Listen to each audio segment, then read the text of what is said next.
Hi hello ನಮಸ್ಕಾರ, ಹೇಗಿದ್ದೀರಿ? ಚೆನ್ನಾಗಿದ್ದೀರಿ ಅಂತ ಭಾವಿಸ್ತೀನಿ ರೀ. ನೋಡಿರಿ, ನಮ್ಮ ಚಾನಲ್ನ ಫಸ್ಟ್ ಟೈಮ್ ವಿಸಿಟ್ ಮಾಡಿದ್ರಿ ಅಂದ್ರೆ ಸಬ್ಸ್ಕ್ರೈಬ್ ಮಾಡಿದವರು ಸಬ್ಸ್ಕ್ರೈಬ್ ಮಾಡ್ಕೊಳ್ರಿ. ಅಲ್ಲೇ ಪಕ್ಕದಲ್ಲೇ ಬೆಲ್ ಬಟನ್ ಇರುತ್ತೆ ನೋಡಿರಿ, ಅಲ್ಲಿ ಆಲ್ ಅಂತ ಸೆಲೆಕ್ಟ್ ಮಾಡ್ಕೊಳ್ರಿ. ನಾವು ಹಾಕೋ ವಿಡಿಯೋ ನೋಟಿಫಿಕೇಷನ್ ಎಲ್ಲವೂ ನಿಮ್ಗೆ ತಲುಪುತ್ತೆ.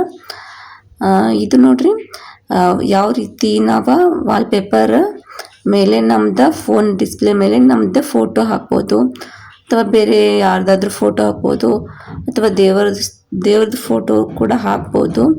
ಅದರದ್ದೇ ಆದ ಒಂದು ಸೆಟ್ಟಿಂಗ್ಸ್ ಅದ ಯಾವ ರೀತಿ ಸೆಟ್ಟಿಂಗ್ ಮಾಡಬೇಕು ಅನ್ನೋದನ್ನು ಈ ವಿಡಿಯೋದೊಳಗೆ ಹೇಳಕತ್ತೀನಿ. ಬರ್ರಿ ಇದ್ರದ್ದು ಕಂಪ್ಲೀಟ್ ಸೆಟ್ಟಿಂಗ್ಸ್ ಯಾವ ರೀತಿ ಅನ್ನೋದು ತಿಳ್ಕೊಳ್ಳೋಣ. ನಿಮ್ಗೆ ಒಂದು ವೇಳೆ ಗೊತ್ತಿತ್ತಂದ್ರೆ ಈ ವಿಡಿಯೋ ಸ್ಕಿಪ್ ಮಾಡಿ ನೀವು ಬೇರೆ ವಿಡಿಯೋ ನೋಡ್ಬೋದು. ಬರ್ರಿ ಇದ್ರದ್ದು ಕಂಪ್ಲೀಟ್ ವಿಡಿಯೋ ಸೆಟ್ಟಿಂಗ್ಸ್ನ ಯಾವುದನ್ನು ನೋಡೋಣ. ಇವಾಗ ನೋಡ್ರಿ, ನಾನು ಒಂದು ಫೋಟೋನ ತೊಗೊಂಡಿನಿ. ಇದು ಹುಲಿಗೆಮ್ಮ ದೇವಿ ಫೋಟೋ. ಮೇಲೆ ಹೋಗಿ ಇಲ್ಲಿ ಯೂಸ್ ಹ್ಯಾಸ್ ಅಂತ ಬರುತ್ತಲ್ಲ, ಅಲ್ಲಿ ಕ್ಲಿಕ್ ಮಾಡಬೇಕು. ಕ್ಲಿಕ್ ಮಾಡಿದ ನಂತರ ಈ ಥರ ಬರುತ್ತೆ. ಇದು ಒಂದು ಫೋಟೋ ವಾಲ್ಪೇಪರ್ ಅಂತ ಬರುತ್ತಲ್ಲ, ಅಲ್ಲಿ ಕ್ಲಿಕ್ ಮಾಡಬೇಕು.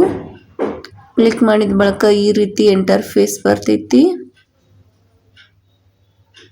ಆಮೇಲೆ ಇಲ್ಲಿ ಸೆಟ್ ವಾಲ್ಪೇಪರ್ ಅಂತ ಐತಿ ನೋಡ್ರಿ, ಅಲ್ಲಿ ಕ್ಲಿಕ್ ಮಾಡಬೇಕು. ಆಮೇಲೆ ಹೋಮ್ ಸ್ಕ್ರೀನ್ ಅಂತ ಬರುತ್ತೆ ನೋಡ್ರಿ, ಅಲ್ಲಿ ಕ್ಲಿಕ್ ಮಾಡಬೇಕು. ಆಯ್ತು ರೀ, ಇದು ವಾಲ್ಪೇಪರ್ ಸಕ್ಸಸ್ಫುಲಿ ಸೆಟ್ಟಿಂಗ್ ಆಯಿತು. ಈ ರೀತಿ ಮೆಸೇಜ್ ಬಂತು. ಇದು ಸೆಟ್ ಆಗೈತಿಲ್ಲ ಅನ್ನೋದ ನೋಡೋಣ. ಇದು ನೋಡ್ರಿ, ಇದು ವಾಲ್ಪೇಪರ್ ಕಂಪ್ಲೀಟಾಗಿ ಸೆಟ್ ಆಗೈತಿ.